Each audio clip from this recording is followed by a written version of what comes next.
In this class, I am going to discuss about intestinal juice.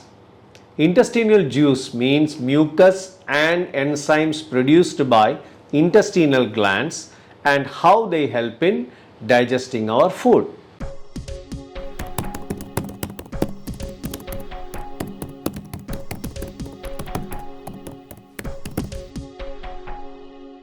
In our previous classes, we have already discussed about the structure of small intestine. You will recall that small intestine can be divided into three regions. One, or the proximal part closest to the stomach, would be duodenum. Interestingly, it is the shortest. Among the three portions, the shortest would be the duodenum, followed by jejunum, which is considerably a longer portion. Jejunum, it's considerably long, all right, and this is followed by ileum, all right. So duodenum, jejunum and ileum. Of this, duodenum secrete mucus and jejunum secrete enzymes, and these secretions are collectively called intestinal juice. All right, we have got glands in the duodenum that secrete mucus, and we have got glands in the jejunum that secrete enzymes. Together these secretions are called, or collectively they are called, intestinal juice. Okay, now what about ileum? Ileum doesn't have much of a secretory function. Okay, it is the longest part of small intestine, yet it will not have much of a secretory function.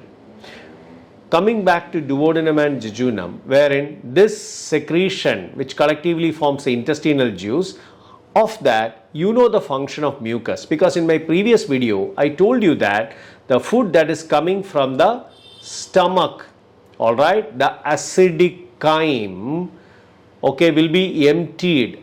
Okay, I am taking the liberty of drawing it over the notes. It will be emptied into the duodenum, all right. It will be emptied into the duodenum. What? The acidic chyme will be emptied into the duodenum, and as soon as this acidic chyme, why I say acidic chyme, because it has got hydrochloric acid, and the pH will be, as when it enters into the duodenum, the overall pH of the chyme, the word was chyme if you remember, chyme will be close to or slightly above 3. pH will be slightly above 3 when it reaches the duodenum. Okay, the acid when secreted, the acid will have a pH of 1 to 1.5, but by this time it would have got mixed up with the whole food and it is in the chyme state. The pH of the chyme will be slightly above pH 3, yet it is very acidic. Okay, when this acidic chyme enter into the duodenum, as you can expect, the acid is going to burn the wall of the duodenum, but that is being effectively prevented because of this mucus secreted by duodenum that forms a coat on the wall of the duodenum. So this thick mucus coat will protect the wall of the duodenum from being burned by acid or acidic chyme. Okay, now so you have got mucus which will protect the wall of the duodenum, and here comes the enzymes. Next, what are the functions of enzymes produced by intestinal glands? That is, the enzymes which are present in the intestinal juice are primarily three. One, disaccharidases, dipeptidases and lipases. Again, already we have learned about pancreatic lipases. Okay, so disaccharidases, as the name implies, disaccharidases will break down disaccharides. That means two sugar units, when connected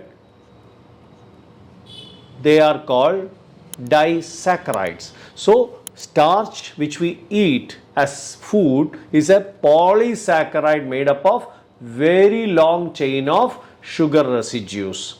Okay, glucose polymerizes into polysaccharide. That is something which we have already discussed in the previous class.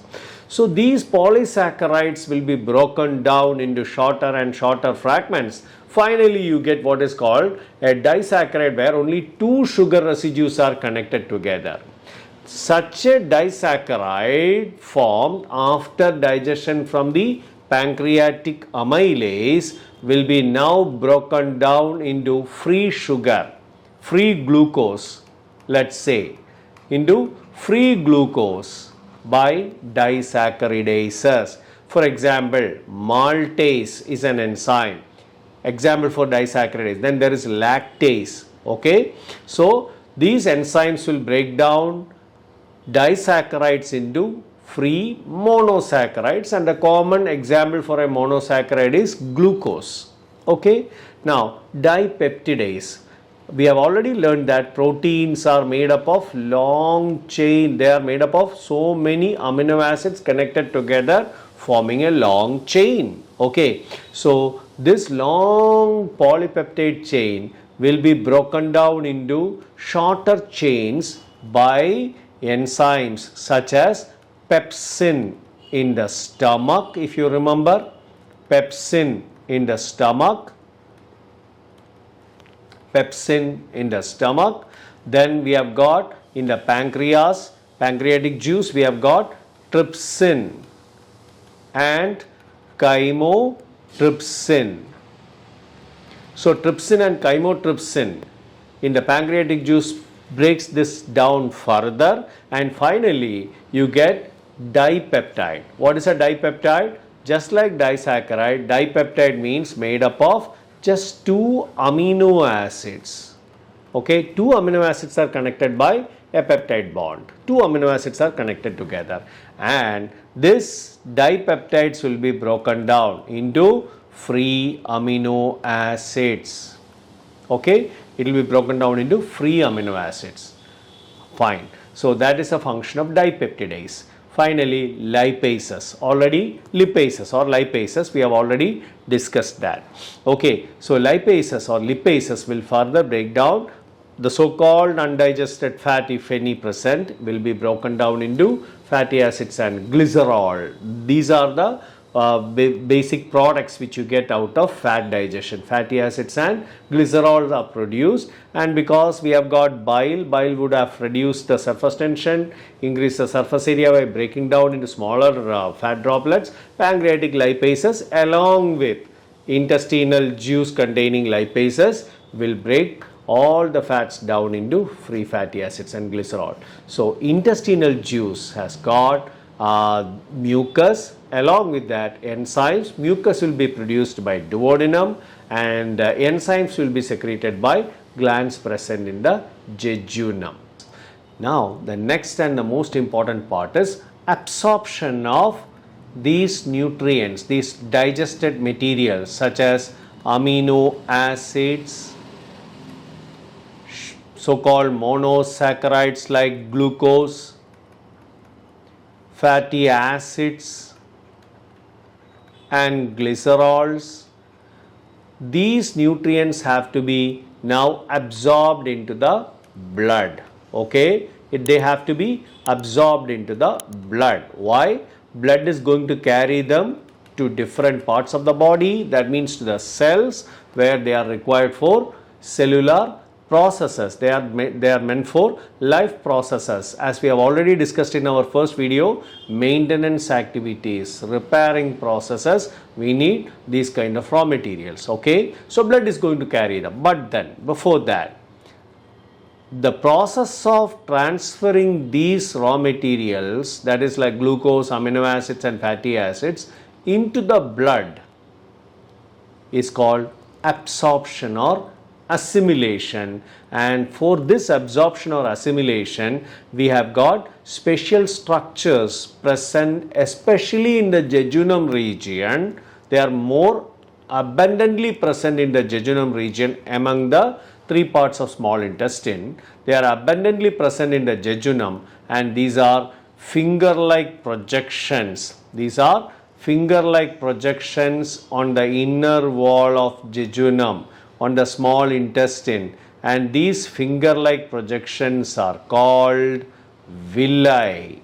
Alright, these finger-like projections in the wall of the jejunum is called villi. Okay, they are also found in duodenum as well as in ileum, but the density or abundance is very less, scarce, but they are densely present in the jejunum region. Therefore, maximum absorption of digested food take place in the jejunum. Okay, and these finger-like projections, why these finger-like projections or villi are important? These are called the villi, villus singular, villi plural. Okay, villi plural. Why they are important? The reason is because you have got these finger-like projections or villi, the digested food will be absorbed much better. In other words, it will be more efficient because villi increases the area of absorption. It increases the area of absorption because the villi are abundantly present with or richly supplied with blood vessels and they can easily be absorbed. It increases the area of absorption. And what do you mean by area of absorption? What do you mean by area of absorption? Let's see. See, for example, if there wasn't any villi, okay, if there wasn't any villi, the digested food, okay, the digested food will simply, it's totally a liquid condition, okay, the food is all liquid and it will just flow down. See, it keeps moving and of course nutrients are there, and through the wall of the duodenum, nutrients may enter into the adjoining blood vessel. Okay, nutrients may enter into this blood vessel, but the liquid is going fast, liquid is moving down quite fast, right? It is just going down because look at this gravity part, it will just keep flowing down. But that means you don't have time for absorption. Before entering into the blood, most of the nutrients would have gone down into the large intestine. Okay, so almost all the half of the nutrients, let's say, will be going down to large intestine. From large intestine will enter into the rectum and it will be removed from our body through anus. In other words, whatever we have consumed for nutrients and it wasn't absorbed properly. But by having villi, you know what happens? By having villi, because of this finger-like projection called villi, take a look at this. This villi has increased the surface area, meaning this liquid food will be touching more areas of the wall of the jejunum. It will be touching more area. Instead of simply flowing down, when you keep these kind of finger-like projections, it will have to touch more area. That means when it touches more areas and if there are blood vessels present in that part, the more area or the more point of contact means more absorption. So in other words, if there is more area means more absorption. In more areas the liquid food touches, the fluid containing all the nutrients touches, more will be the absorption. Okay, thus area of absorption is increased by villi. That helps in better assimilation or absorption of digested food. Is it clear? In other words, in an imaginary condition wherein if there wasn't any villi in our small intestine, the effect is that we will not be able to absorb nutrients as effectively as we do now with villi. If villi present means there will be maximum absorption of nutrients, and in a hypothetical condition when there was no villi means less absorption or assimilation of nutrients. The food which we are taking in, almost all the nutrients would have been removed from our body through waste. Okay, so that is the importance of villi in the small intestine. Hope it's clear to you.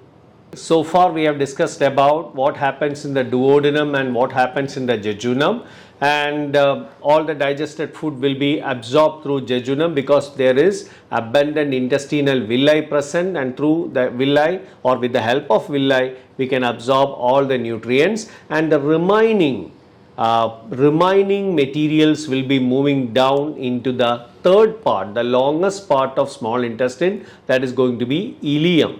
Alright, ileum will also have villi, but then since their numbers are less, there will be less absorption of food through ileum, and there will be absorption of water that is taking place through ileum. So we have been describing about the absorption of nutrients. The next and the most important is the water. Alright, and water absorption to some extent take place in the ileum portion.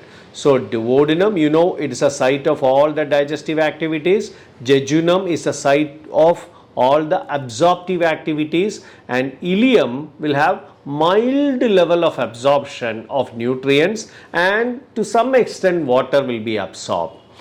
So far we have studied about the digestion and absorption of food from the small intestine, and after digestion and absorption from the small intestine, the leftover will enter into the large intestine.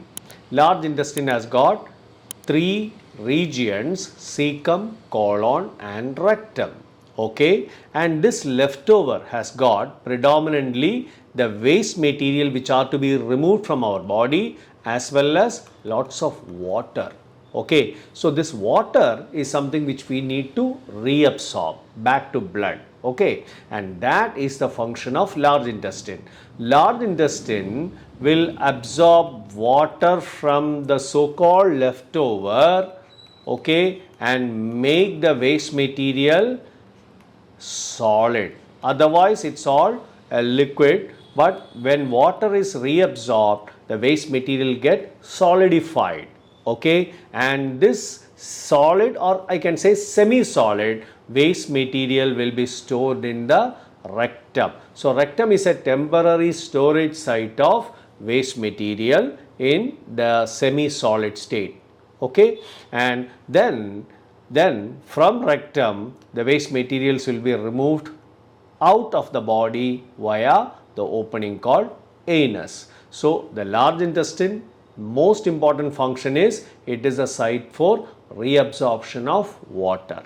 Okay, large intestine comprise of cecum, which is characterized by the presence of this particular projection called appendix, and this cecum is followed by colon. Colon has got different regions like ascending portion, then we have got a transverse portion, then we have got a descending portion, and then there is something called a sigmoid region that brings the colon back to the medial axis of the body, that means towards the center. Then it is followed by the third portion, that is rectum. Rectum is a temporary storage site, followed by anus, and the body waste is removed.